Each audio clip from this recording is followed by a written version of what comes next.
Les égyptologues examinent depuis fort longtemps le moindre centimètre carré du site entourant la Grande Pyramide, mais ils ont pourtant négligé cette étonnante baignoire en granit rose enfouie à quelques kilomètres de là. Voici ce qu'il en est. Ce mystérieux tube ovale qui repose depuis des années à côté de la pyramide de Khéops pourrait prouver que les Égyptiens ont construit les pyramides non seulement à des fins architecturales, mais également pour produire de l'électricité, bien avant Alessandro Volta et Thomas Edison. Le plateau de Gizeh est célèbre pour ses 3 pyramides, celle de Khéops, celle de Khéphren et celle de Mykérinos. Mais 2 structures plus petites se trouvent tout près, la grande excavation de Zawiet El Aryan et la pyramide de Kaba. Certains chercheurs affirment que ces constructions n'ont jamais été achevées, tandis que d'autres pensent qu'elles ont été détruites pour des raisons plus mystérieuses. L'une de ces raisons pourrait être liée à l'utilisation initiale des pyramides de Gizeh. On pense en effet qu'elles servaient à produire de l'électricité. Pour relier ces différents éléments, il faut remonter au début du XXe siècle. C'est à cette époque qu'un architecte et égyptologue italien nommé Alessandro Barsanti décida d'examiner la pyramide de Zawiet El Aryan. Près du site, il remarqua quelque chose d'inhabituel, des fragments de granit éparpillés. Pour un passant ordinaire, cela aurait semblé insignifiant, mais Barsanti vit tout de suite ce dont il s'agissait. En effet, les Égyptiens de l'Antiquité utilisaient souvent ces sites pour préparer les pierres avant de les transporter vers leur destination finale. La présence de granit sur le sol l'intrigua. Le granit était un matériau plus coûteux que le calcaire généralement utilisé pour les pyramides, ce qui suggérait qu'il avait peut-être été destiné à une structure importante et cachée. À une profondeur de 21 mètres, les archéologues découvrirent peu après un énorme bloc de granit rose. Ils poursuivirent les fouilles et mirent au jour d'anciennes inscriptions gravées dans les pierres. Ils envoyèrent les dessins à des experts, mais personne ne parvint à les déchiffrer. S'agissait-il d'instructions? C'est alors que Barsanti fit sa plus grande découverte. Il trouva une cuve ovale sculptée dans du granit rose que l'on avait poli pour lui donner un aspect miroitant. La cuve avait été soigneusement scellée. Lorsqu'ils l'ont ouverte, ils ont trouvé un mince résidu noir sur ses parois. Une substance huileuse. Cette découverte souleva de nombreuses questions dans l'esprit de Barsanti. Il ne comprenait pas pourquoi les Égyptiens de l'Antiquité avaient pris tant de précautions pour sceller et protéger cette étrange cuve. En 1911, Barsanti dut abandonner ses efforts visant à élucider le mystère de cette fosse.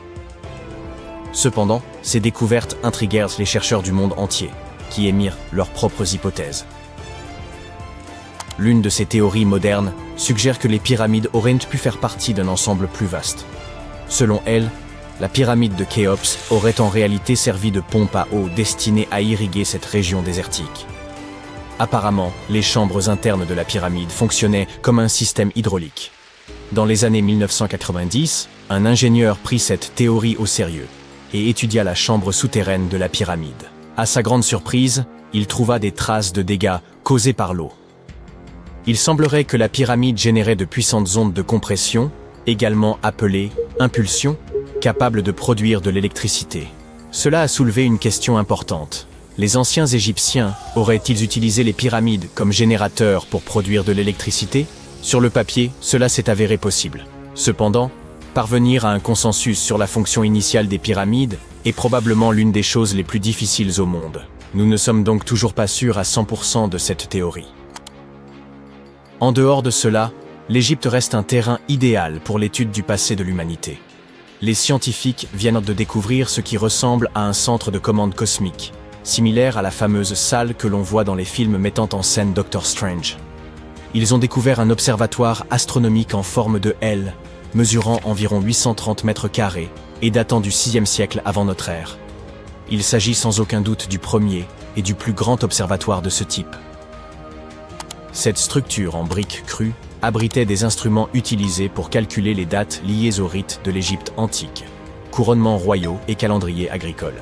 Cet observatoire est situé sur un site archéologique connu sous le nom de Temple de Bouto, à seulement 80 km à l'est d'Alexandrie. C'est assez impressionnant. Cette structure a été conçue de manière à ce que l'on puisse y pénétrer par une entrée orientée à l'est. Ainsi, on pouvait admirer le lever du soleil. Une fois à l'intérieur, on découvrait un cadran solaire géant, utilisé pour mesurer le temps en suivant le mouvement des ombres à l'intérieur de la salle. Ce cadran solaire mesurait près de 5 mètres de long. Ce fut une découverte passionnante. Une autre découverte intéressante faite par des scientifiques et des égyptologues fut celle de la toute première momie enceinte. Même si nous en savons désormais beaucoup sur les processus de momification, nous continuons à faire des découvertes qui nous ouvrent de nouvelles portes sur la vie des anciens Égyptiens. Il a fallu beaucoup de temps pour découvrir que cette momie était enceinte au moment de son embaumement, car elle avait été placée dans un cercueil masculin. Plus précisément, celui d'un prêtre. Les historiens affirment qu'au XIXe siècle, de nombreux marchands mélangèrent les cercueils afin de les vendre. Oui, cela signifie qu'ils les ouvraient et échangèrent les momies pour satisfaire leurs clients. Ce fut une énorme surprise, car ils espéraient en apprendre davantage sur les problèmes de santé dans l'Antiquité lorsqu'ils ont ouvert ce cercueil. Mais ils se sont retrouvés avec un autre problème sur les bras, les pratiques prénatales dans l'Égypte antique. Cette femme momifiée, qui a vécu il y a environ 2000 ans, était âgée de 20 à 30 ans lorsqu'elle est décédée. Elle a été découverte à Thèbes, et ses restes étaient incroyablement bien conservés. Vous voyez, les recettes de momification variaient à travers l'Égypte. Dans le cas de cette femme, les chercheurs ont pu déterminer qu'elle appartenait à la haute société, car elle a été enterrée avec des amulettes spéciales. Cependant, comme les méthodes de momification différaient considérablement selon les villes et les époques, il nous faut encore approfondir nos recherches afin de comprendre pourquoi elle fut embaumée avec son bébé. En parlant de momies, des scientifiques ont fouillé un lieu de repos à Saqqara, également en Égypte, et ont mis au jour 2 ateliers d'embaumement. L'un était destiné aux humains et l'autre aux animaux sacrés. Apparemment, ces ateliers remontent à environ 2400 ans. Ils étaient équipés de lits en pierre, de pots en argile et de récipients rituels, tout ce dont on avait besoin pour momifier. Mais ce n'est pas tout. Les archéologues ont également découvert du fromage conservé dans des jarres derrière des tombes vieilles de plus de 3000 ans. Oui, du fromage. Cela montre que les anciens Égyptiens étaient également très doués pour la conservation des aliments. Ils savaient comment conserver les denrées à long terme, et pas seulement les momies. Cela nous montre qu'ils appliquaient leurs techniques de conservation aux aliments comme au corps, et nous donne un aperçu de leur impressionnant savoir-faire. Les scientifiques ont également découvert l'une des plus anciennes momies intactes d'Égypte. À leur grande surprise, elle était entièrement recouverte d'or. Les momies égyptiennes recouvertes d'or sont très rares, mais ils ne s'attendaient pas à ce que celle-ci soit la plus ancienne jamais découverte. La momie était assez bien conservée, et ils ont pu identifier les restes d'un homme riche appelé Hekashepes. De nombreux symboles témoignent de son importance, notamment le bandeau qu'il portait sur la tête et le bracelet sur sa poitrine. Il était également vêtu d'une tunique et d'une ceinture, ce qui permettait de préserver la belle apparence d'une personne après son décès. Pour le découvrir, les chercheurs ont dû ouvrir le lieu de sa dernière demeure à l'aide de mortiers. En gros, c'était comme s'ils ouvraient une machine à remonter le temps, tout comme les Égyptiens de l'Ancien Empire l'avaient fait il y a 4300 ans. Quand on y pense, c'est comme si l'on pénétrait dans une capsule temporelle. Mais, assez parlé de momies, les scientifiques ont également découvert quelque chose de très intéressant au-dessus des pyramides. Ils ont dû utiliser un instrument très sophistiqué pour cela.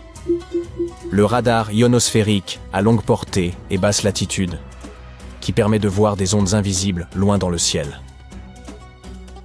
Ce radar leur a permis de découvrir d'énormes bulles flottant dans l'air au-dessus des pyramides. On appelle cela des bulles de plasma, et elles causent des ravages sur les technologies modernes. Elles peuvent en effet perturber les signaux GPS et téléphoniques dans un rayon de plusieurs centaines de kilomètres. Ces bulles sont immenses, parfois aussi grandes que des villes. Elles ont pour origine l'épuisement soudain des particules chargées dans l'ionosphère. Ainsi, au lieu de se répartir uniformément, elles restent agglomérées sous forme d'ondes. Il s'agit d'une découverte importante, car elle peut aider les scientifiques à comprendre comment empêcher ces ondes de perturber nos technologies. Si quelqu'un invente enfin le voyage dans le temps et que vous vous rendez dans le passé, vous ne reconnaîtrez pas la plupart des choses que vous connaissez et aimez aujourd'hui. La Statue de la Liberté et les pyramides d'Égypte Certains gadgets de base comme la télécommande et votre ordinateur portable, et même le maïs que vous mangez au déjeuner ont tous changé au point d'être méconnaissables.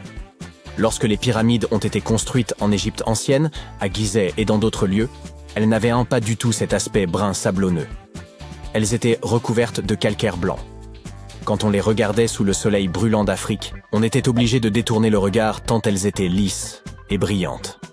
Les bâtisseurs utilisèrent environ 6 millions de tonnes de calcaire pour la seule grande pyramide de Gizeh. C'est la plus grande de celles qui sont encore debout. Les souverains locaux étaient plutôt économes et ils réutilisèrent certaines des pierres de revêtement pour d'autres projets de construction.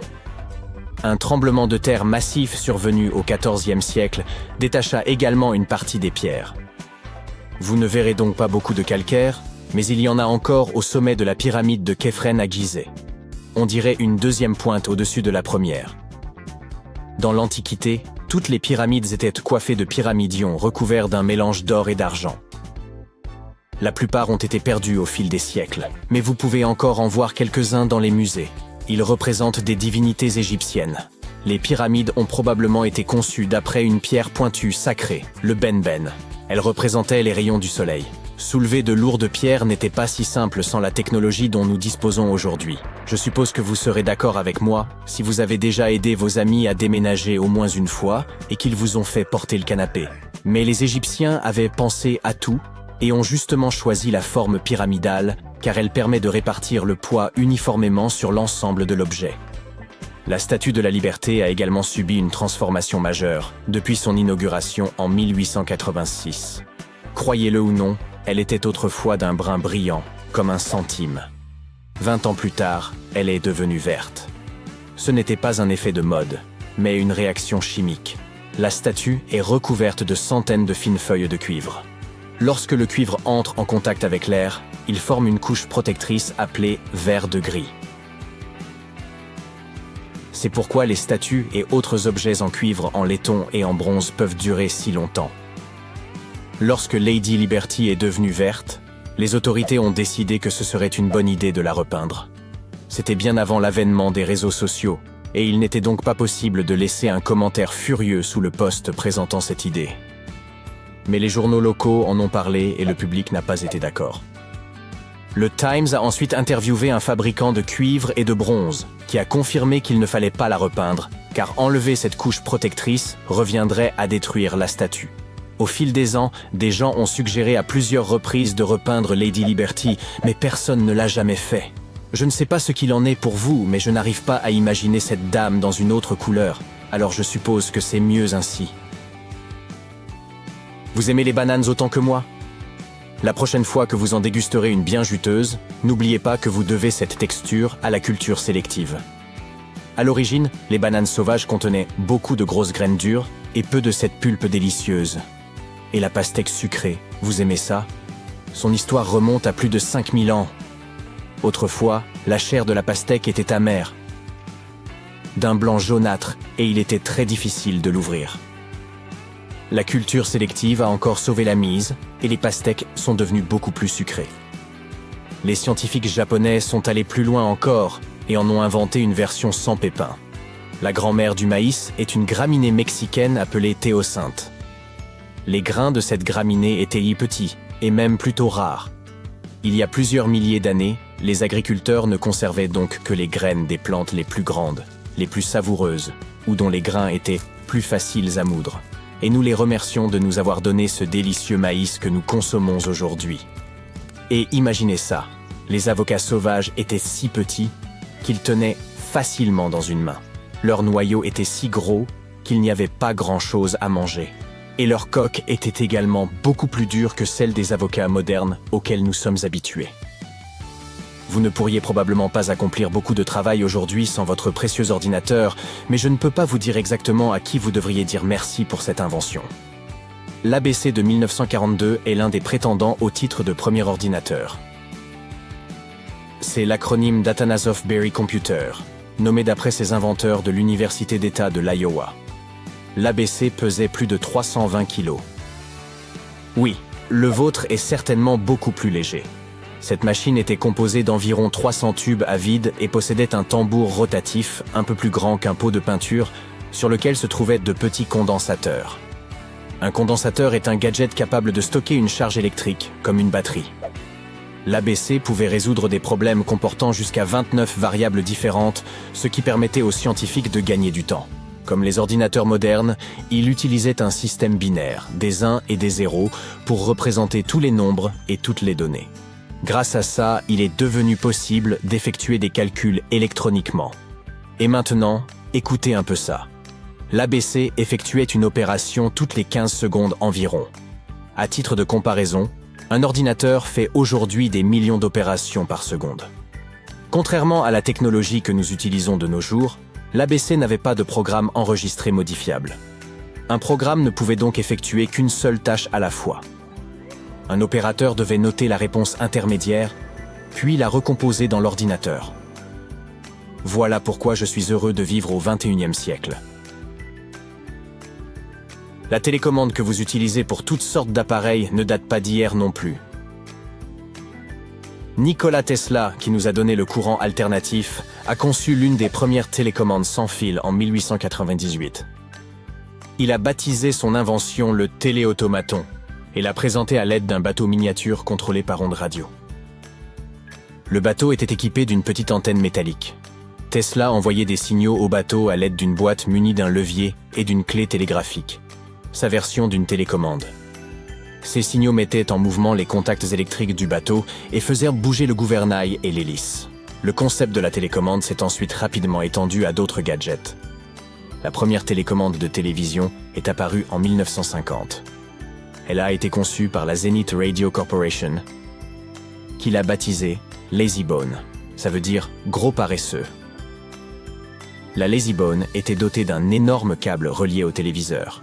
Ceux qui l'ont essayé ne sont pas tombés amoureux tout de suite de cette invention. Ils se prenaient les pieds dedans tout le temps. Pas très pratique, je vous l'accorde. Si vous habitez ou travaillez tout en haut d'un immeuble, cette invention est pour vous. Voici le premier ascenseur pour passagers. Il se déplaçait à la vitesse de 12 mètres par minute. Ce n'est pas très rapide, je sais, comparé au record d'aujourd'hui qui est de 12 mètres par seconde. Mais bon, il date de 1857 et a été construit à New York. Il s'agissait plus d'une attraction touristique que d'une nécessité. L'ascenseur fonctionnait à l'aide d'un moteur à vapeur caché dans le sous-sol d'un bâtiment de 5 étages. Mais il fut fermé 3 ans plus tard parce que le public ne l'appréciait pas. C'est à cette époque que Otis Tufts a déposé le premier brevet pour un chemin de fer vertical. Son invention comprenait un wagon équipé d'un banc pour que les gens puissent s'asseoir. Un endroit idéal pour se retrouver entre amis, vous ne pensez pas? Ensuite, ils ont commencé à installer des ascenseurs dans les hôtels de luxe du monde entier. Il s'agissait de véritables salles très joliment décorées, avec des sièges rembourrés, des miroirs sur les murs et parfois même un petit lustre. Un opérateur fermait la porte et la cabine commençait sa très lente ascension. On l'utilisait car c'était à la mode. Ce n'était pas très rapide. Moi, j'ai toujours préféré les escaliers. Si une question continue de dérouter les archéologues de nos jours, c'est bien celle-ci. Comment les anciens Égyptiens ont-ils édifié ces pyramides monumentales? D'après ce que nous savons à ce jour, leurs moyens semblaient plutôt limités, notamment en ce qui concerne les outils et les matériaux nécessaires à la construction. Bien que nous ne disposions toujours pas d'une réponse pleinement convaincante, certaines théories fascinantes méritent d'être examinées. Parmi ces hypothèses, l'une des plus crédibles évoque une méthode ingénieuse employée par les Égyptiens. Imaginez un instant, ils auraient ainsi bâti une rampe inclinée et sinueuse, composée de briques, de terre et de sable, entourant progressivement la pyramide en construction. Au fur et à mesure que l'édifice gagnait en hauteur, ils auraient simplement ajusté la taille et l'étendue de cette structure. Une méthode ingénieuse qui rappelle un jeu de Jenga antique. Mais alors, comment parvenaient-ils à hisser ces blocs de pierre colossaux jusqu'au sommet? Selon Hérodote, l'éminent historien grec de l'Antiquité, ils auraient eu recours à des traîneaux, des rouleaux et des leviers, transformant ainsi le chantier en une gigantesque épreuve de force collective. Toujours d'après ces récits, il aurait fallu pas moins de 20 années pour achever la pyramide de Khéops, ce chef-d'œuvre emblématique. Hérodote ne s'arrête pas là. Il avance un chiffre stupéfiant, affirmant que 100 000 hommes auraient donc participé à cet incroyable projet.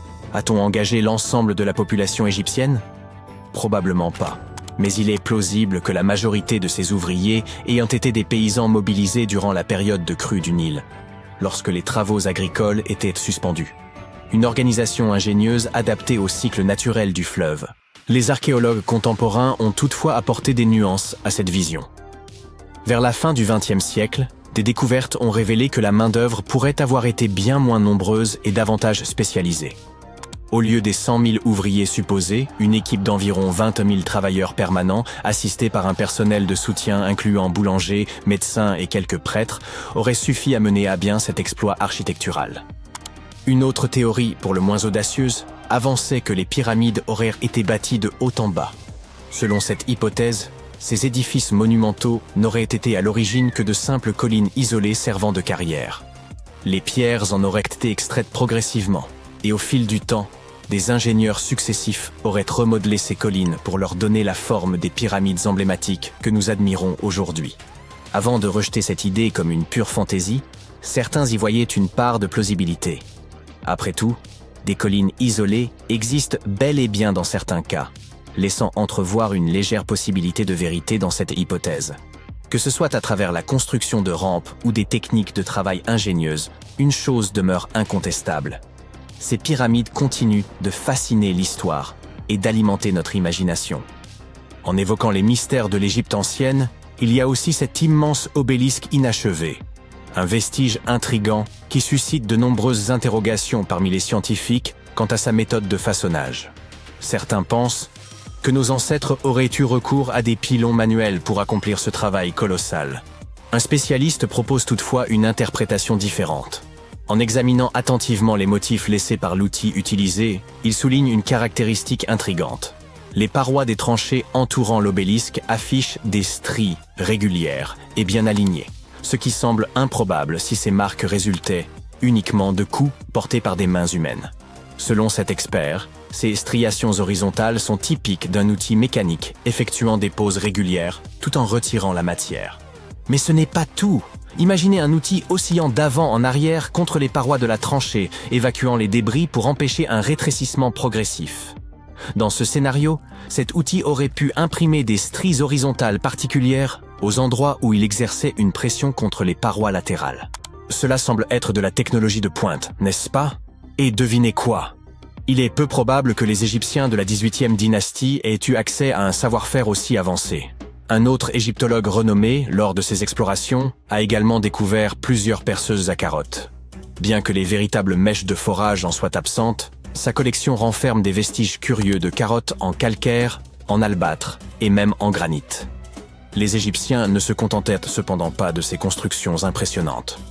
En réalité, ils furent les génies à l'origine du miroir portatif. Oui, ce petit miroir que l'on utilise quotidiennement pour inspecter notre apparence. Mais voici l'astuce. Ces miroirs étaient de véritables œuvres d'art. Ils étaient ornés d'inscriptions et de figures décoratives. Ce n'est pas tout. Les Égyptiens prenaient grand soin de leur apparence. Ils comprenaient l'importance de l'hygiène personnelle et de soigner leur image. Dans leur quête de dents éclatantes, ils ont inventé les brosses à dents et le dentifrice. Les problèmes dentaires étaient fréquents à l'époque et leur sourire n'était pas forcément d'un blanc immaculé. L'art dentaire n'était pas leur domaine de prédilection, vous comprenez? Peut-être que leurs esprits étaient plus accaparés par la construction des pyramides. Cela dit, ces anciennes recettes de dentifrice étaient loin d'être inintéressantes. L'une des concoctions les plus originales incluait du sel-gemme, de la menthe, des pétales d'iris séchés et du poivre. Quelques dentistes ont eu le courage de tester cette formule et, à leur surprise, elle s'est révélée assez efficace. De la cendre broyée était incluse dans une autre recette pour préparer une pâte nettoyante pour les dents. Mais l'absence de menthe laissait quelque peu à désirer en matière de fraîcheur. C'est alors que les Égyptiens ont eu l'idée brillante d'inventer les premiers bonbons pour la laine.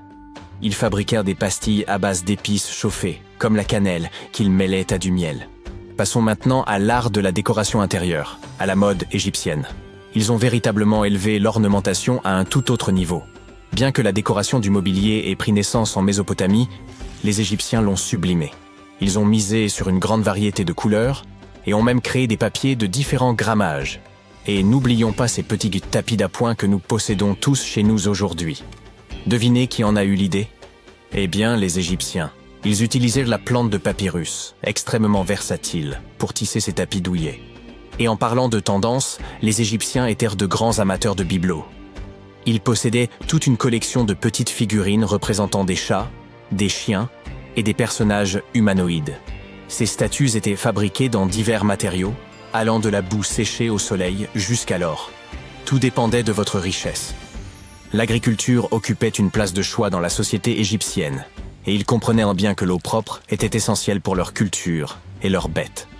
C'est pourquoi ils ont mis au point des inventions et des techniques visant à garantir la fertilité de leurs terres et le bien-être de leurs plantes. Ils ont d'abord eu l'idée brillante d'utiliser des charrues tirées par des bœufs. Il existait deux types de charrues, lourdes et légères.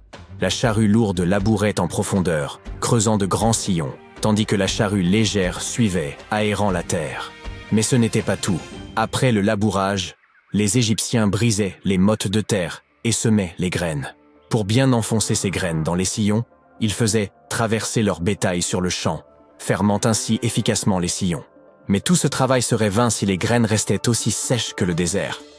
C'est là qu'intervient l'irrigation. Les Égyptiens étaient si compétents dans ce domaine que d'autres civilisations, comme les Grecs et les Romains, ont été forcés d'adopter leur méthode. Maintenant, changeons de sujet et plongeons dans l'architecture splendide de l'Égypte ancienne. Ces bâtisseurs n'étaient pas seulement des experts en agriculture, ils étaient aussi des maîtres architectes.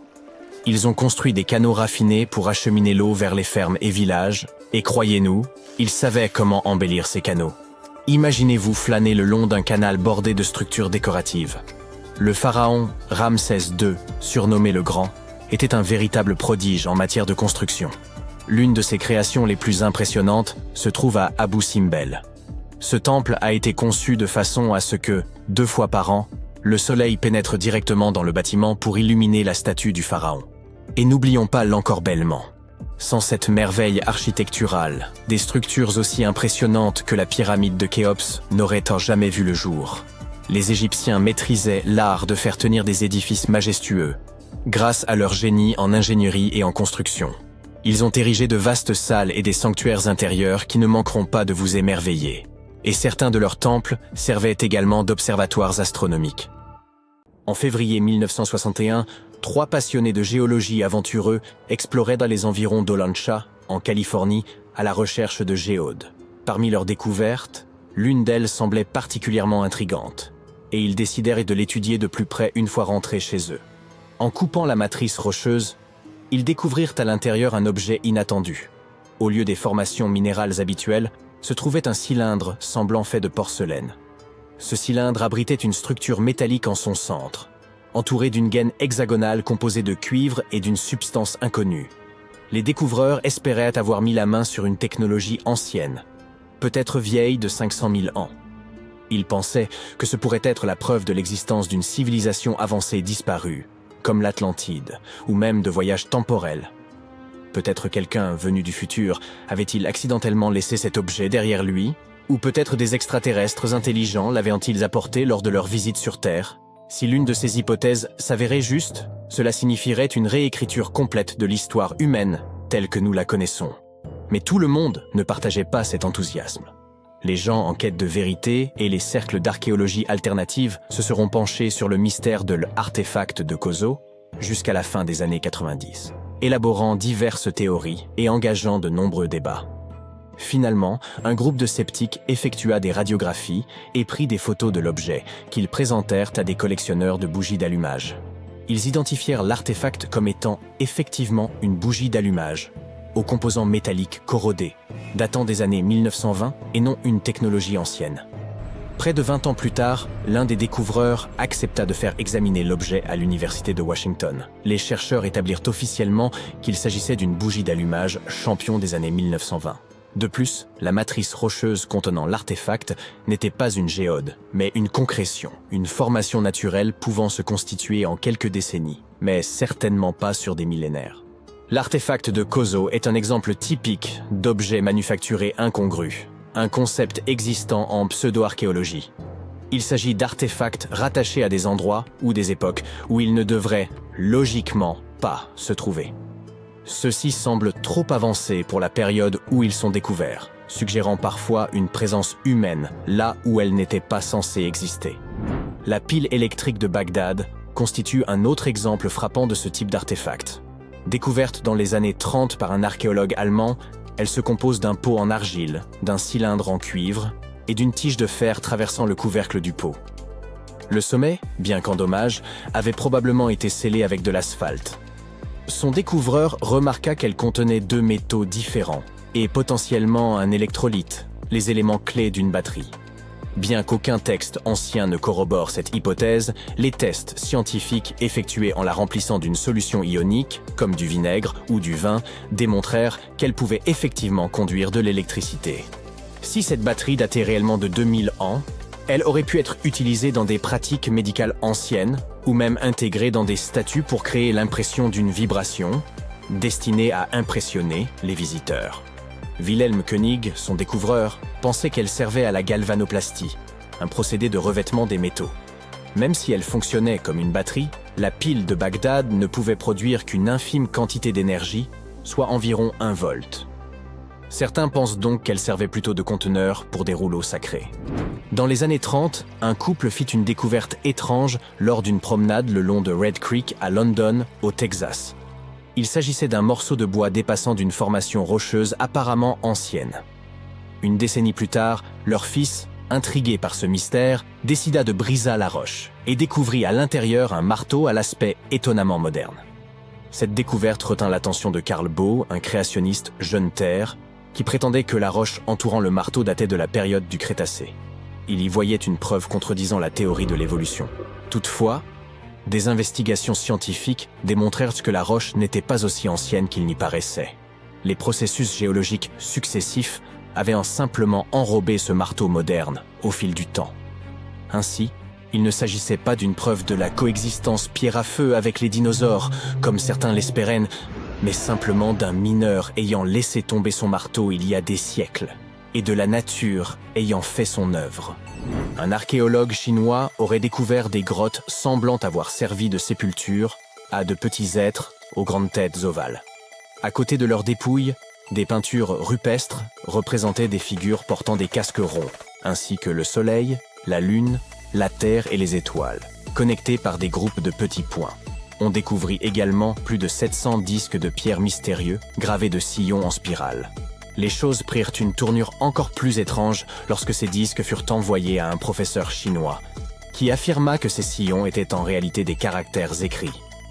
Selon son interprétation, les disques racontèrent l'histoire des Dropa, venus d'une autre planète et dont le vaisseau spatial s'était écrasé sur Terre il y a environ 12 000 ans. Ces visiteurs auraient tenté de vivre parmi les humains jusqu'à ce qu'ils soient traqués par les locaux. Cependant, aucune preuve concrète ne corrobore cette histoire. Elle fut publiée pour la première fois dans les années 60 à travers quelques articles, mais elle semblait douteuse. Aucune des personnes impliquées, l'archéologue, le professeur, ou même l'université pour laquelle ils étaient censés travailler, ne semblait avoir laissé de traces dans les archives. Et bien qu'il existe un peuple au Tibet portant le nom de Dropka, ils sont entièrement humains, et non des visiteurs extraterrestres. De plus, il n'y a aucune preuve tangible de l'existence des pierres de Dropa. Dans une région reculée de Chine, se trouvent des formations étranges en forme de tube, connues sous le nom de tuyaux de Beigong. Un explorateur local les découvrit en 1996, émergeant du mont Beigong et le long des rives du lac Tozon-U, à proximité. Certains pensaient qu'ils étaient l'œuvre d'anciens visiteurs extraterrestres. Lorsque des échantillons des tuyaux furent analysés, ils contenaient principalement des minéraux courants, mais un mystérieux 8% de matière inconnue. Des tests révélèrent que ces tuyaux existaient avant l'apparition de l'homme. Des géologues chinois visitèrent le site et suggérèrent que ces tuyaux s'étaient formés naturellement au fil du temps. Il pourrait s'agir de sédiments s'accumulant dans les fissures de la terre ou même des racines d'arbres fossilisés, témoignant du passé luxuriant de la région. Mais tout cela reste incertain. Au Mexique, il existe une mystérieuse tête en terre cuite et au nom difficile à prononcer, la tête de Tecaxi-Calixtlahuaca, découverte dans les années 30 lors de la fouille d'une sépulture. Cette tête ressemblait étrangement aux statues romaines de la période classique, rendant intrigante sa présence au Mexique. Et pour une raison quelconque, son découvreur la garda secrète pendant plusieurs décennies. La tête avait été trouvée dans une pyramide à 3 étages, à environ 60 km de Mexico, accompagnée d'objets d'or, de cuivre et de poterie. Certains avancent que si cette tête est réellement vieille de plusieurs siècles, cela pourrait indiquer que les Romains ou une autre civilisation auraient atteint la Mésoamérique bien avant Christophe Colomb. Il existe également des théories suggérant un naufrage après lequel quelques artefacts et survivants auraient atteint la côte. Certaines hypothèses avancent que la tête de cette figurine aurait été un petit souvenir rapporté par les Vikings. Cependant, il n'existe aucune preuve archéologique d'une rencontre entre les Vikings et les peuples mésoaméricains.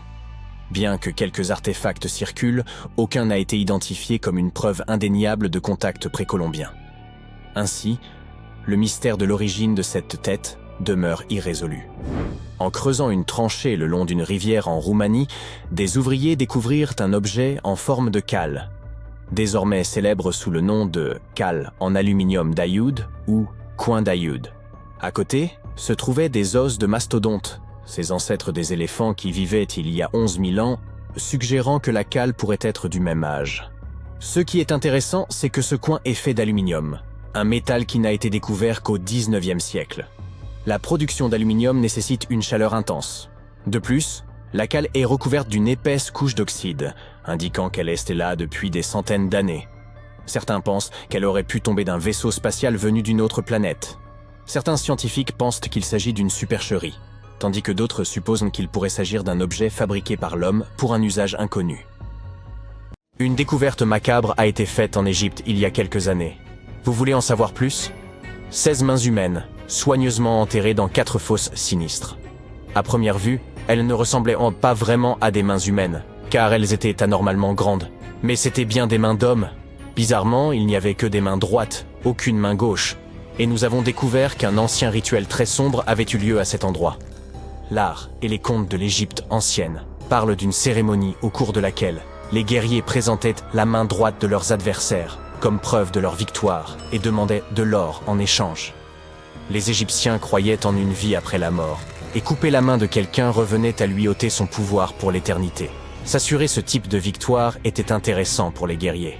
Dans le cas qui nous occupe, le combat avait opposé les Égyptiens aux Hyksos, qui vivaient dans ce qui s'appelait autrefois Canaan. L'Égypte a souvent été le théâtre de découvertes qui ont marqué l'histoire. Et il y a quelque temps, ce papyrus a été retrouvé. Quand on le déploie, il est un peu plus grand qu'un gratte-ciel. Le plus petit gratte-ciel du monde, d'accord. Celui de Wichita Falls, au Texas. À l'époque, les humains n'écrivaient pas sur leur téléphone, ils écrivaient sur cette chose, fabriquée à partir de la moelle du souchet papyrus. Il y a environ 2000 ans, les anciens Égyptiens ont composé quelque chose qui ressemble à un livre. Ils y ont décrit la plupart de leurs traditions funéraires et leur vision de l'au-delà. Ce manuscrit est considéré comme l'un des textes les plus importants de l'Égypte ancienne et il est encore vendu en librairie à ce jour. Il a été exhumé d'une chambre située juste au sud de la pyramide de Djeser, à Saqqara. Eh oui, Djeser est la pyramide la plus ancienne d'Égypte. Ce ne sont pas celles de Gizeh, comme le pensent la plupart des gens. Récemment, le site de Saqqara a été pris d'assaut par des archéologues super enthousiastes qui ont trouvé l'une des plus anciennes momies intactes d'Égypte. Ils pensent que cette momie bien conservée est la dépouille d'un homme fortuné. Elle a été découverte dans un puits profond, recouverte de plusieurs couches de feuilles d'or.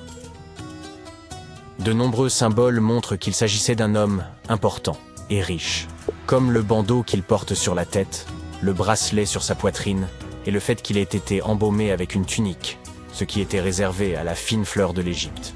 Mais le plus cool dans cette découverte, c'est que le lieu de repos était toujours scellé au mortier, soit dans l'état dans lequel les Égyptiens l'avaient laissé il y a 4300 ans.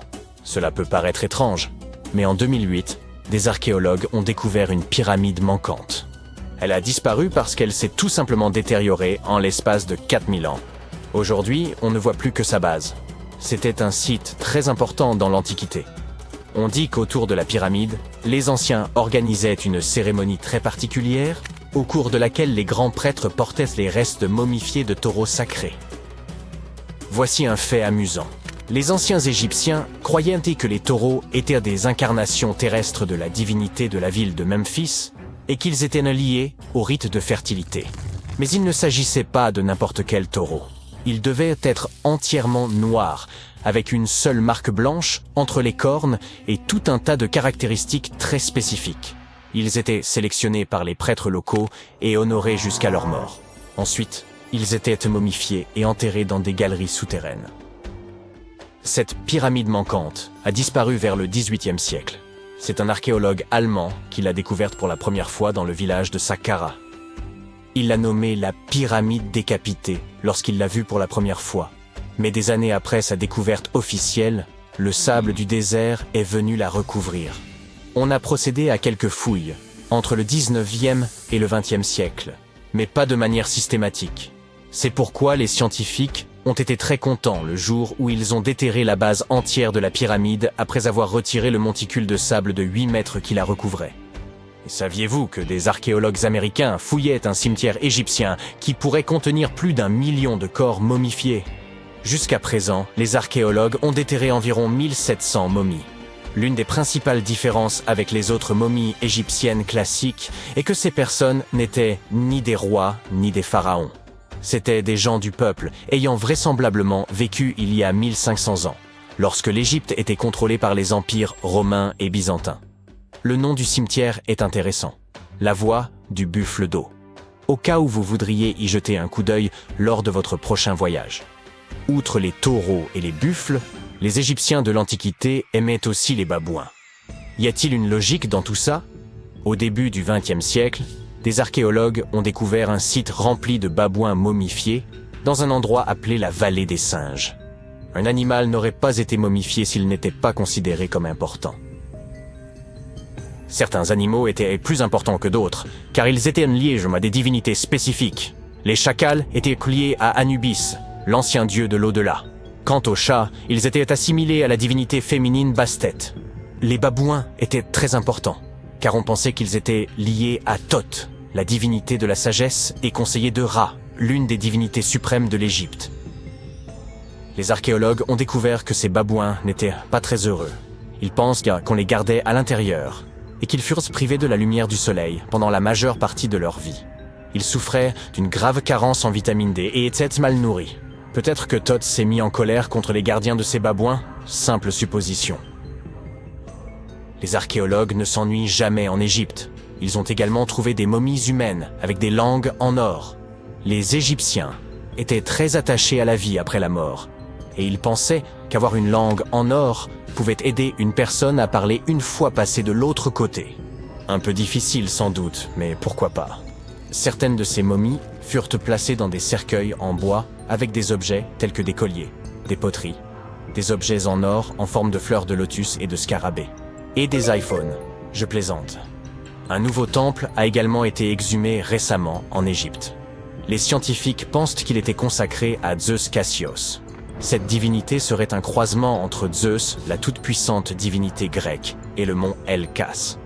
En fouillant la péninsule du Sinaï, en Égypte, les archéologues sont tombés sur 2 colonnes de granit rose qui sortaient du sol.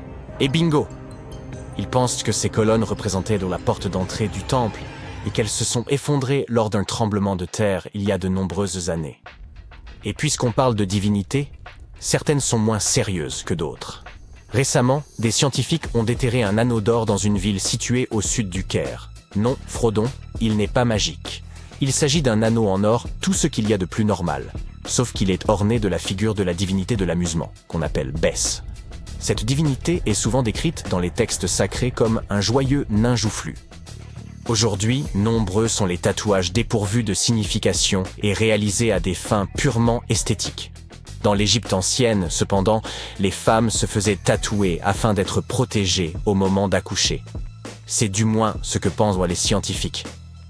Dans la région du Nil, des chercheurs ont trouvé des momies dont les tatouages étaient bien conservés, ce qui est tout rare, car la peau se détériore très facilement. 2 de ces femmes s'étaient fait tatouer le bas du dos et les dessins étaient simples.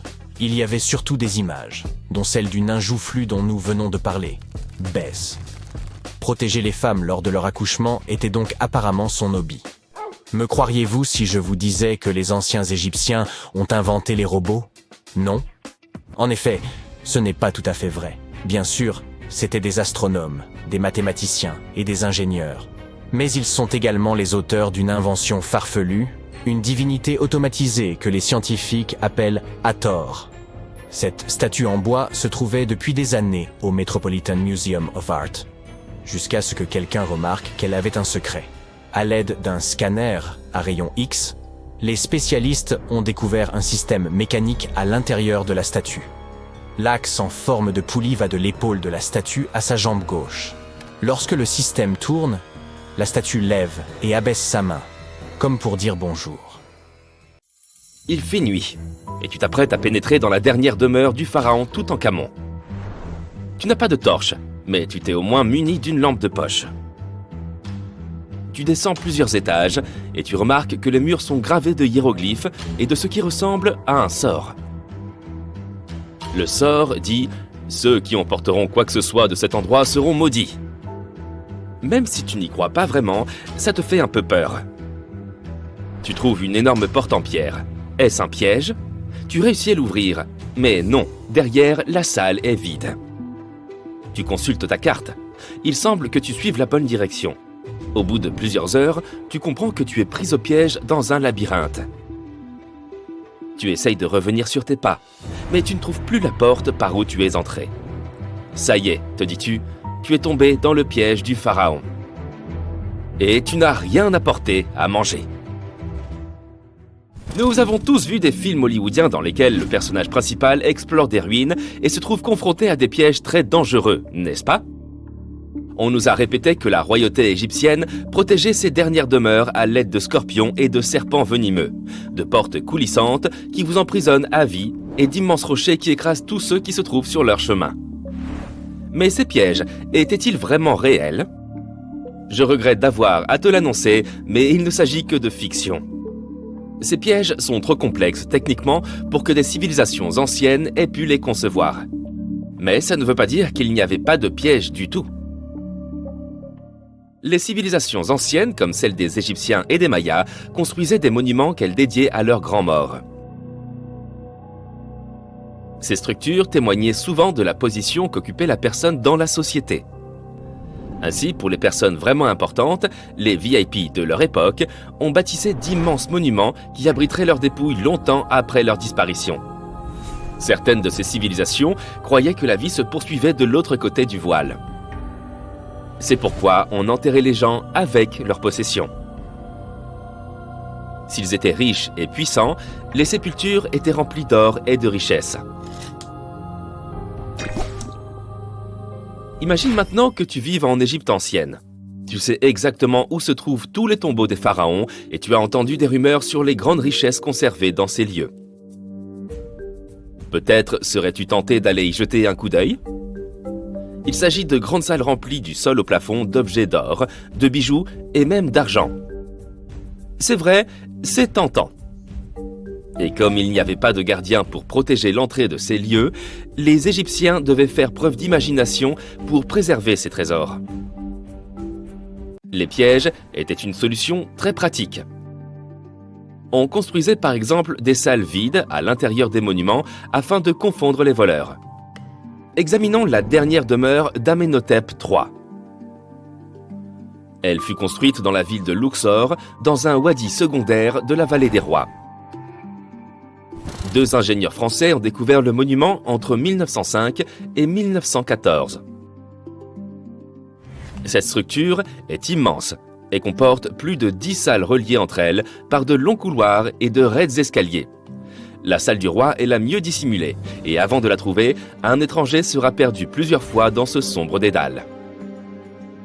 D'autres pharaons ont tenté de protéger leurs richesses en faisant construire des monuments dont les faux planchers dissimulaient des trous d'une profondeur pouvant aller jusqu'à 6 mètres.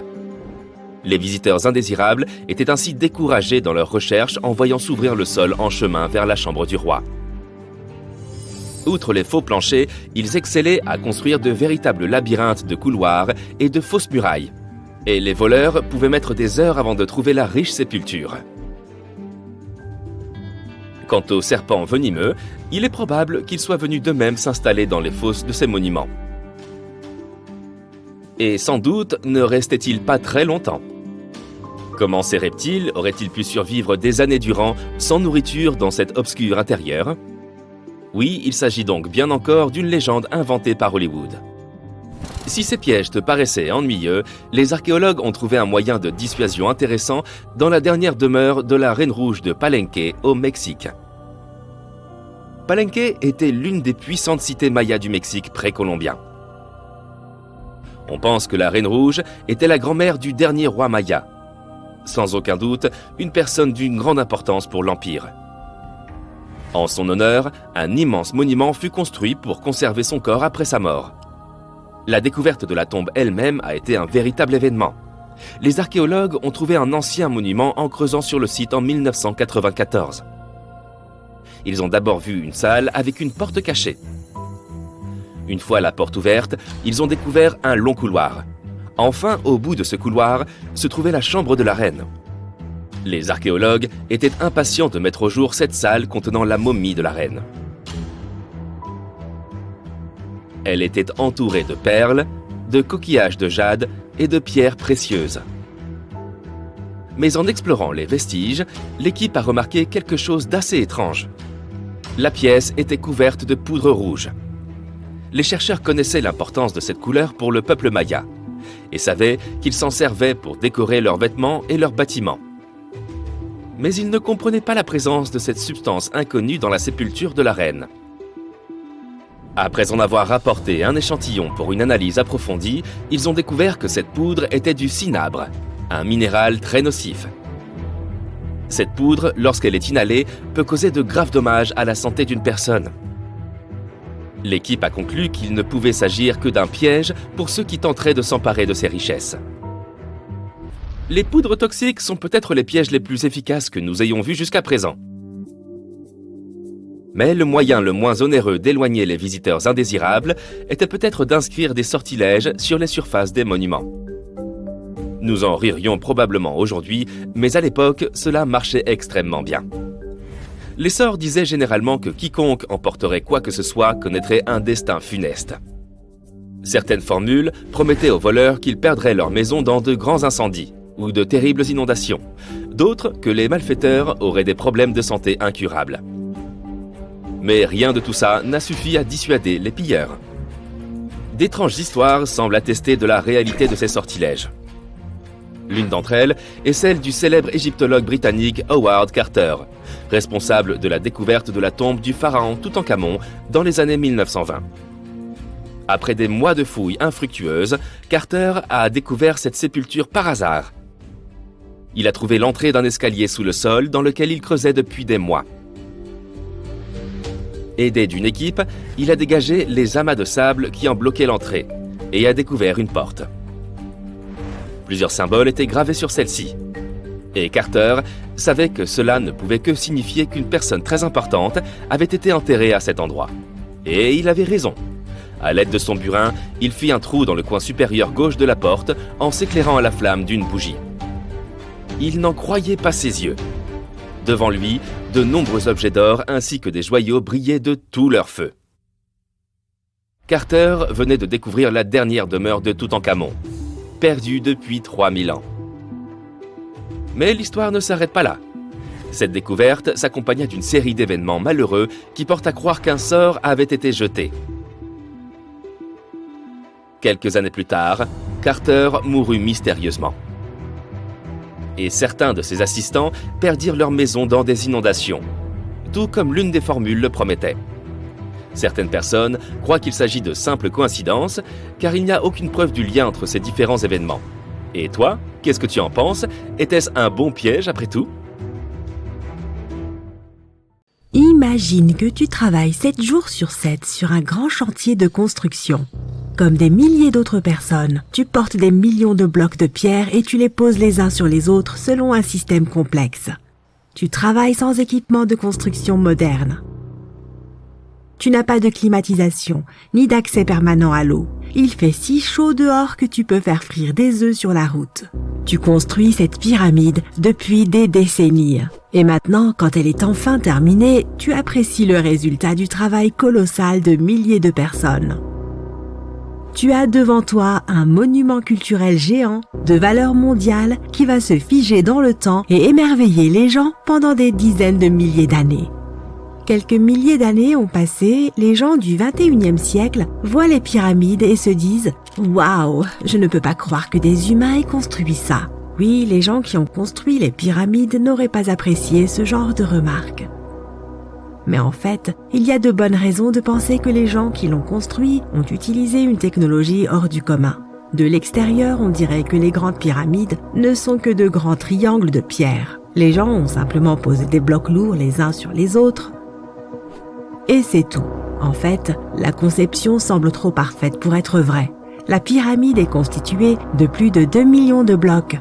Ils sont si proches les uns des autres et si réguliers qu'on ne pourrait même pas glisser une fine feuille de papier entre eux. Incroyable!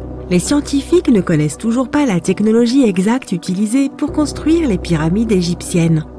L'une des plus grandes et des plus célèbres est la grande pyramide de Gizeh. Cette énorme construction connue dans le monde entier a un grand secret. Il devait y avoir une pierre de couronnement au sommet de la pyramide. C'est un bloc de pierre de forme triangulaire, une petite pyramide au sommet d'une énorme. La chose est aussi connue sous le nom de pyramidion. Les bâtisseurs de l'Égypte ancienne l'ont fabriquée en granit et en calcaire et l'ont recouverte d'or. Aucun document ou dessin ancien ne permet de prouver qu'il y avait un pyramidion au sommet de la grande pyramide de Gizeh. Mais il existe une autre structure égyptienne ancienne dans ce type de triangle, la pyramide rouge. Elle a été construite avant la grande pyramide et sa pierre de couronnement a survécu jusqu'à ce jour. Les archéologues l'ont trouvée et reconstruite. Mais alors, où pourrait se trouver la pierre de couronnement de la grande pyramide? C'est un mystère qui n'a toujours pas de réponse. Certains sont persuadés que des voleurs l'ont dérobée au sommet. Peut-être ont-ils simplement grimpé et poussé le pyramidion jusqu'en bas. C'est tout à fait logique. La pierre angulaire était probablement l'élément le plus précieux de la pyramide. De nombreux scientifiques et archéologues ne connaissent toujours pas sa fonction exacte. Certains pensent que ce sommet recouvert d'or glorifiait les pharaons. La nuit, la pierre de couronnement reflétait la lumière de la lune et illuminait tout l'espace qui l'entourait. Pendant la journée, cette pierre reflétait la lumière du soleil avec sa surface brillante. On pouvait la voir de loin. Le sommet de la pyramide était une sorte d'étoile guide pour les voyageurs perdus. Tous les autres blocs de pierre de la pyramide sont constitués de calcaire. Les gens les polissaient pour les faire briller. Dans le passé, ils étaient même très brillants et reflétaient la lumière. On aurait pu voir des pyramides lumineuses depuis l'espace, même si elles ressemblaient à de toutes petites lumières. Au fil des milliers d'années, les vents, les tempêtes de sable et les pluies ont modifié l'apparence des pyramides. Si les gens avaient pris soin d'elles pendant tout ce temps, elles auraient ressemblé à quelque chose sorti des films de science-fiction ou bien aux pyramides de Las Vegas. Mais malheureusement, nous ne verrons jamais leur apparence d'origine. Certains archéologues et scientifiques pensent que la pierre de couronnement pouvait absorber l'énergie du soleil et la répartir uniformément dans la pyramide. Personne ne sait précisément pourquoi les Égyptiens avaient besoin de cette technologie. Il y a une théorie selon laquelle les pyramides sont d'anciens systèmes énergétiques. Les pharaons ont appliqué cette énergie pour utiliser des technologies uniques plus avancées que toutes les réalisations du XXIe siècle.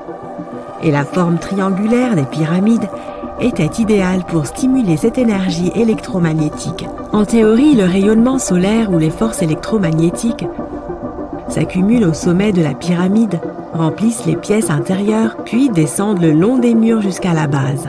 Toute déformation de la surface pourrait empêcher le flux de se répandre. Ils ont donc dû créer une surface parfaitement lisse. C'est pourquoi ils ont installé les blocs de manière que personne ne puisse glisser une aiguille ou une lame de rasoir entre ceux-ci. Beaucoup de gens croient à cette théorie parce qu'ils ont construit les pyramides en calcaire. Ce matériau peut retenir l'énergie en son sein. Dans la partie intérieure, ils ont créé des dépôts de granit pour provoquer l'ionisation de l'air, c'est-à-dire pour créer une charge électrique. Ils ont également creusé des canaux sous la pyramide pour que l'eau puisse transmettre l'électricité. Et au sommet, ils ont placé une pierre de couronnement en or, le meilleur conducteur d'électricité. C'est ainsi que l'on obtient un grand générateur d'électricité. Différentes cultures ont utilisé des technologies similaires pour créer de l'électricité dans le monde entier. Mais ce ne sont que des théories. Si cela avait fonctionné, l'humanité aurait utilisé ces technologies aujourd'hui. On trouve des traces de l'industrie métallurgique, de la chimie, de l'ingénierie, de la physique, des mathématiques et de l'astronomie dans certains documents anciens. La plupart des scientifiques ne croient pas à toutes ces choses. Nous connaissons les étapes détaillées du développement de ces technologies dans différentes cultures. Au XXIe siècle, les scientifiques, les historiens et les anthropologues peuvent suivre l'évolution de tous les appareils modernes. Si les gens avaient créé certaines inventions technologiques dans les temps anciens, l'histoire du monde aurait été différente. Peut-être que toutes les réalisations de l'Antiquité auraient pu être effacées de la surface de la Terre par des cataclysmes mondiaux, et cela peut nous arriver à nous aussi. Imagine seulement comment les gens retrouveraient un ordinateur portable dans 5000 ans. Ils ne comprendraient peut-être pas de quel type d'appareil il s'agit. Une autre merveille égyptienne entourée de mystères est la statue du Sphinx. Les Égyptiens l'ont taillée dans une seule pièce gigantesque de calcaire, il y a environ 4500 ans. Mais les scientifiques ne savent toujours pas la date exacte de sa construction ni qui l'a construite. Les Égyptiens ont peint le Sphinx de différentes couleurs, de sorte que son aspect était beaucoup plus brillant et plus vif dans un passé lointain. Il brillait tout comme les grandes pyramides. Quoi qu'il en soit, le temps n'a pas seulement changé son apparence, mais aussi son nom. Au départ, les Égyptiens l'appelaient Ori-Mekhet. Les Grecs l'ont rebaptisé Sphinx quelques centaines d'années après sa construction. Il soulignait la grandeur des souverains d'Égypte. Il remplissait également la fonction symbolique d'un chien de garde qui surveillait la tombe du pharaon et les chemins qui menaient à celle-ci. Cette version semble réaliste, puisque les archéologues ont découvert de nombreuses entrées secrètes au pied du Sphinx. Peut-être que ces pièces et ces tunnels complexes mènent à des salles souterraines contenant des trésors, et les trésors ne sont pas toujours de l'or ou des bijoux. Selon les légendes et les théories, le Sphinx garde la salle des archives où sont stockées toutes les connaissances de l'humanité. Les informations sur l'ancien état mythique de l'Atlantide pourraient se trouver ici. Tu peux trouver de nombreuses cartes détaillées des donjons internes du Sphinx sur Internet. Elles montrent des structures de 12 étages de profondeur sous la statue. On dirait une petite ville remplie d'or, de parchemins de savoir et de divers artefacts anciens. Mais on ne peut pas croire toutes ces cartes. Ce ne sont que des théories. Plusieurs milliers d'années se sont écoulées, mais les gens ont en réalité très peu d'informations sur ce sujet. Les archéologues savent qu'il y a encore beaucoup de choses étranges et passionnantes à propos du Sphinx qui n'ont pas encore été découvertes. Les gens du coin ont souvent peur de faire des recherches car ils croient qu'ils peuvent réveiller quelque chose de terrible, des profondeurs souterraines. Par conséquent, ce sont surtout des scientifiques d'autres pays qui mènent les fouilles. En 1998, des scientifiques ont découvert d'étranges tunnels qui menaient à des pièces vides sous le Sphinx. Ils ont constaté que des personnes avaient essayé de passer par ces tunnels dans le passé. Et il est possible que ces personnes aient emporté tous les trésors qui s'y trouvaient. Une des légendes dit qu'un puissant artefact se trouve sous le Sphinx. Son pouvoir pourrait changer le monde entier, mais les habitants le cachent car il pourrait nuire à la planète. Certains pensent que l'on peut trouver des preuves de technologie inconnue peintes sur les murs de granit des tombes des pharaons. Mais le plus probable est que ces peintures et ces signes nous racontent juste les mythes et les légendes de l'Égypte ancienne. Mais que se passe-t-il si les symboles et les dessins égyptiens sont des instructions détaillées pour utiliser les technologies anciennes? Et si les habitants qui vivaient à cette époque pensaient les gens dans le futur ne seront pas capables d'obtenir de l'énergie par eux-mêmes. Alors laissons-leur des instructions détaillées. Quoi qu'il en soit, il existe de nombreuses énigmes et théories. En réalité, la recherche de réponses est une entreprise dangereuse, car il n'est pas facile de pénétrer dans les salles souterraines. Les fouilles peuvent détruire la structure de l'ensemble du Sphinx. Toute personne qui se trouve dans les tunnels peut se perdre et ne jamais retrouver son chemin. En plus, cela coûte beaucoup d'argent. En fait, ce qui serait génial, c'est que des chercheurs puissent inventer un appareil qui pourrait scanner les zones souterraines et nous montrer des plans détaillés. En 1850, l'égyptologue français Auguste Mariette se rendit sur la terre des pharaons en quête de manuscrits, mais tomba par hasard sur une tête de sphinx qui émergeait des dunes. Après avoir dégagé le sable, il comprit que ce sphinx marquait l'entrée d'une structure souterraine. Quelques mois plus tard, il pénétra finalement dans le Sérapéum de Saqqara. À l'intérieur, il découvrit un gigantesque sarcophage en granit contenant les restes de 64 taureaux. les scientifiques restent émerveillés par la technologie qu'utilisèrent les anciens Égyptiens pour déplacer ces immenses blocs. Le Sérapéum, construit vers 3000 ans avant notre ère, était une sépulture souterraine dédiée au taureau sacré Apis, vénéré dans l'Égypte ancienne. Il comportait un long corridor de près de 150 mètres, bordé de vastes salles de pierre. Certains sarcophages, pesant jusqu'à 100 tonnes, soit l'équivalent de 50 voitures moyennes, étaient réalisés avec une précision remarquable, présentant des angles parfaits de 90 degrés. Ornés de hiéroglyphes et de gravures, ces pièces détaillaient les récits et l'importance accordée au taureau Apis. Aujourd'hui, seuls 24 sarcophages subsistent. Dans l'Égypte antique, les taureaux Apis occupèrent une place prépondérante en raison de leur lien avec le dieu Ptah. Ils étaient perçus comme porteurs de son esprit et de sa sagesse, tout en soutenant le pharaon et son peuple.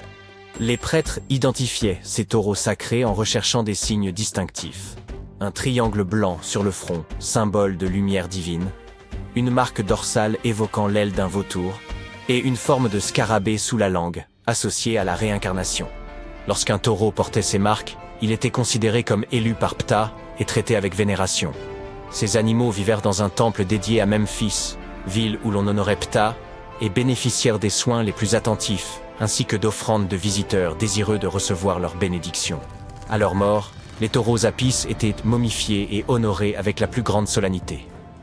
Lorsque Mariette pénétra dans le Sérapéum, il observa des traces de rouleaux sur le sol des galeries et découvrit 2 treuils horizontaux en bois, chacun muni de 8 leviers.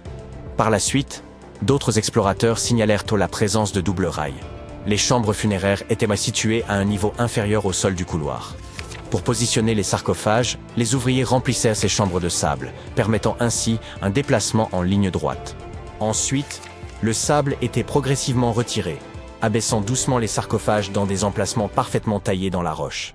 Une inscription en pierre trouvée dans le Sérapéum mentionnait qu'à l'époque de Ptolémée II, en 247 avant notre ère, il fallait 28 jours pour placer un seul sarcophage avec son couvercle. L'incroyable précision des sarcophages, notamment leurs angles de 90 degrés, s'explique également par les avancées géométriques des anciens Égyptiens. Dès 1850 avant notre ère, ils rédigèrent des traités de géométrie, démontrant qu'ils connaissaient une valeur approximative de pi et savaient calculer le volume d'une pyramide tronquée. Ces compétences avancées en mathématiques expliquaient leur capacité, 5 siècles plus tard, à sculpter des surfaces parfaitement planes. Bien que tout cela puisse sembler logique, certains pointent des incohérences. La taille des sarcophages dépasse largement celle des taureaux, alors que les pharaons étaient inhumés dans de petits cercueils, à peine adaptés à leur corps. De plus, ces sarcophages, réalisés en granit avec une précision remarquable, auraient pu être fabriqués en calcaire, un matériau bien plus facile à travailler. Le transport de ces immenses sarcophages semble réalisable en théorie, mais reste complexe. Si une personne pouvait tirer environ 200 kilos, il aurait fallu au moins 250 personnes pour déplacer un seul sarcophage. Or, les tunnels du Sérapéum sont extrêmement étroits, excédant d'à peine 60 cm la largeur des sarcophages eux-mêmes. Il aurait été impossible que des centaines de personnes se serrent dans ces espaces confinés pour tirer les sarcophages. Et quand bien même, comment auraient-elles pu faire pivoter les blocs dans ces étroits couloirs, les abaisser dans leurs niches et les positionner parfaitement au centre? Pourtant, cela a été réalisé pas moins de 24 fois, chaque sarcophage étant impeccablement centré. De surcroît, les chambres étaient recouvertes de poussière, sans aucune trace de suie provenant des lampes, ce qui impliquerait de travailler dans une obscurité quasi totale. La fonction véritable de ces sarcophages pourrait toutefois avoir été différente. Bien avant l'ère des pharaons, les populations locales connaissaient déjà le processus de fermentation. Ce phénomène survient lorsque des micro-organismes, comme les levures, consomment des substances comme l'amidon, produisant ainsi du gaz carbonique et de l'éthanol. Il est donc possible qu'en Égypte ancienne, des aliments tels que l'orge, le pain ou même la viande aient été placés dans ces immenses coffres de pierre, puis scellés hermétiquement à l'aide de lourds couvercles. Ces sarcophages en granit, d'une précision remarquable, étaient pratiquement hermétiques, empêchant toute fuite. Lorsque la levure commençait à agir, elle générait progressivement du gaz carbonique, augmentant la pression interne. Les sarcophages, dotés d'une robustesse exceptionnelle, pouvaient supporter des pressions bien supérieures à celles des pneus de voiture. Sous l'effet de cette compression, les cristaux du granit produisaient une très faible charge électrique. Ce phénomène était possible grâce à la présence de quartz dans le granit, un matériau réactif à la pression. Par ailleurs, l'ajout de viande ou de parties animales aurait pu favoriser le développement des levures. La viande contient en effet de l'acide oléique, un élément nécessaire pour que les levures continuent de croître et résistent aux effets toxiques de l'éthanol qu'elles produisent. Ainsi, avec l'accumulation de gaz et la production d'électricité, ces sarcophages n'auraient pas uniquement servi d'anciens garde-manger, mais auraient pu être de véritables systèmes énergétiques. Au fil du temps, la pression interne devenait si élevée qu'elle pouvait repousser le couvercle, libérant le gaz avec un bruit sec. Toutefois, lorsque le sérapéum fut redécouvert en 1850, d'anciennes peintures montrèrent que des pierres étaient empilées sur certains couvercles. Cela suggère que, dans l'Antiquité, des efforts furent entrepris pour alourdir ces couvercles afin de limiter les pertes dues à la pression interne. Ce poids additionnel permettait également aux cristaux de quartz du granit de continuer à générer davantage d'électricité sous l'effet de la pression. Si quelqu'un ouvrait l'un de ces sarcophages de pierre plusieurs millénaires plus tard, il ne découvrirait à l'intérieur que les ossements des taureaux déposés à l'origine. C'est précisément ce que Mariette a mis au jour dans les années 1850. Peu après les premières fouilles effectuées au cours de la seconde moitié du XIXe siècle, le sérapéum fut ouvert aux visiteurs. Le prince de Galles, futur Édouard VII, aurait même déjeuné avec ses invités dans l'une de ces tombes. Bien que le site ait été rendu inaccessible pendant un certain temps à cause des sables et des séismes, il est aujourd'hui de nouveau possible de le visiter afin d'en percer le mystère. Grâce aux technologies modernes, nous pourrions bientôt résoudre de nombreuses autres énigmes historiques. Une équipe de scientifiques du musée Field d'histoire naturelle de Chicago a récemment utilisé un scanner spécifique pour analyser des momies égyptiennes sans les déballer. Les chercheurs ont soigneusement transporté 26 momies sur des chariots adaptés jusqu'au parking où se trouvait le scanner. Celui-ci a pris des milliers de clichés radiographiques détaillés de chaque momie et de leur cercueil. En regroupant toutes ces images, ils ont pu créer des modèles 3D révélant l'intérieur des momies, y compris les squelettes et certains artefacts. Ces images devraient permettre aux archéologues de mieux comprendre les pratiques funéraires égyptiennes, remontant à plus de 3000 ans. Bien que la phase de numérisation ait été réalisée en seulement 4 jours, l'analyse complète des données pourrait prendre jusqu'à 3 ans. Les chercheurs ont néanmoins déjà pu découvrir quelques détails personnels sur certaines momies. L'une des figures momifiées les plus célèbres du musée est Shennet Aa, une aristocrate ayant vécu dans l'Égypte ancienne il y a environ 3000 ans. Elle serait décédée à la fin de sa trentaine ou au début de sa quarantaine. Les embaumeurs avaient inséré du rembourrage dans son cou pour éviter qu'il ne s'affaisse, garantissant ainsi que son corps demeure intact à travers les âges. Ils avaient également placé des yeux artificiels dans ses orbites afin qu'elle conserve une apparence complète dans l'au-delà. Elle avait été enveloppée dans un lin de raffiné et placée dans un cercueil richement décoré. Les scans ont révélé que ce dernier comportait une fente à l'arrière, utilisée par les embaumeurs pour ajuster le corps, ainsi que des détails artistiques, tels que des marques indiquant la position de ses genoux. Son enterrement semblait comparable, en termes de sophistication, à la conception d'une voiture haut de gamme.